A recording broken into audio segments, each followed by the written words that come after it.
Reporter Harunur Rashid চলে যাচ্ছে তার কাছে। হারুন, ময়মনসিংহ নগরীর টাউন হল মাঠের পুষ্পমেলা প্রায় শেষ পর্যায়ে চলে এসেছে। মাসব্যাপী এই পুষ্পমেলা আগামী 10 তারিখ পর্যন্ত চলবে বলে আমরা মেলার আয়োজক সূত্রে জানতে পেরেছি। তো এই শেষ পর্যায়ে এসে মেলায় আসলে বেচাকেনা বেশ বেড়েছে বলে এখানে যারা স্টল মালিক আছেন তারা জানিয়েছেন। এই নার্সারি মালিকদের যে সংগঠন এখানে ময়মনসিংহ সদর এবং মহানগর নার্সারি মালিক সমিতির সহায়তায় ময়মনসিংহ সিটি কর্পোরেশন এই পুষ্পমেলার আয়োজন করেছে।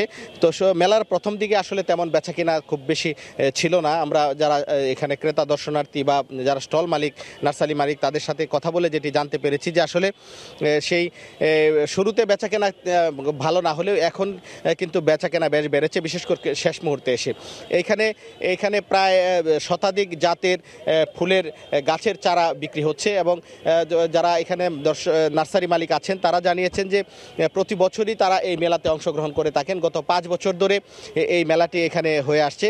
এখানে একটি মেলার বিশেষত্ব হচ্ছে এখানে প্রায় 60 রকমের গোলাপ ফুলের চারা আছে, বিভিন্ন রঙের, দেশি বিদেশি এবং বিভিন্ন জাতের বিদেশি ফুলের গাছ আছে, যেগুলো এই দেশের উপযোগী করে, এই দেশের আবহাওয়ার উপযোগী করে প্রস্তুত করা হয়েছে এবং যা বাসাবাড়িতে বা ফুলের বাগান যারা করেন তারা এটি ব্যবহার করতে পারেন। বা আমরা দেখেছি যে এই শহরাঞ্চলে বিশেষ করে বাসাবাড়ি বা বাসার ছাদে যারা বাগান করেন তারা এখান থেকে ফুলের চারা নিয়ে তাদের বাগানকে সমৃদ্ধ করছেন।